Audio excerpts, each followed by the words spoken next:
A disfunção erétil é uma doença que atinge muitos homens, mas a maioria deles não procura ajuda. Atualmente, não é preciso sofrer deste incômodo.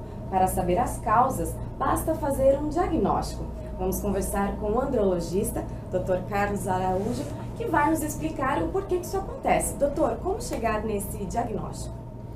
Bom, o homem primeiro precisa estar consciente que ele tem um problema e procurar um tratamento médico. Mas esse problema, às vezes demora muitos anos até o homem procurar um tratamento.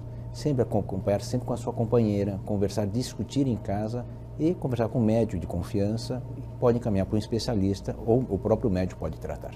Pois é, porque existem fatores físicos e psicológicos. E aí como que a pessoa vai identificar isso?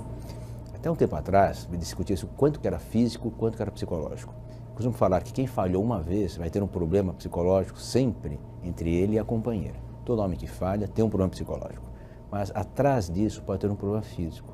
Então, tem muitos homens com problemas de diabetes, hipertensão, às vezes pela idade, álcool, cigarro, drogas, então, efeitos colaterais de medicamentos. Então, às vezes não é numa primeira consulta que a gente faz o diagnóstico. A gente tem que conseguir a confiança do paciente, ele tem que se abrir, e no final a gente vai fechar um diagnóstico e dar o seu tratamento. E existem exames laboratoriais que possam detectar esse problema? Exames laboratoriais, exames de color Doppler, é um ultrassom colorido que a gente vê o fluxo sanguíneo que está entrando no pênis, exames hormonais, exames para a gente ver se tem uma entrada e um escape de sangue do pênis. Imagina que um pênis ereto, ele fica cheio de sangue.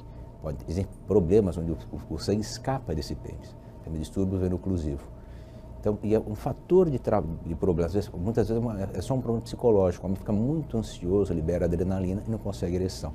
Então a gente tem que tratar sempre com um psicólogo, um terapeuta, vários médicos, urologistas, a gente liderando a equipe e aí fechar um diagnóstico. Não é nunca numa consulta, várias vezes a gente chega e fecha o diagnóstico. E quando o homem assim tem dificuldade para chegar até o médico, para poder se abrir e contar esse problema, a companheira pode ajudar de que maneira? Eu tenho o guia do casal, uma coisa muito legal, que eu acesso por internet.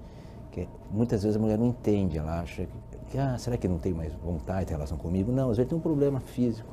Então tem muitos homens que as companheiras marcam consultas e as companheiras vão e ficam esperando na sala. Depois na segunda consulta ela sobe e conversa. É muito importante o homem conversar com a sua companheira e ela conversar com ele. Quando? Não na hora que ele falhou, num dia no café da manhã, sai para jantar, um bate-papo, indo para o trabalho e marcar uma consulta. Que é o que infelizmente nós temos muito tabu, muito preconceito dos homens ainda em assumir esse problema.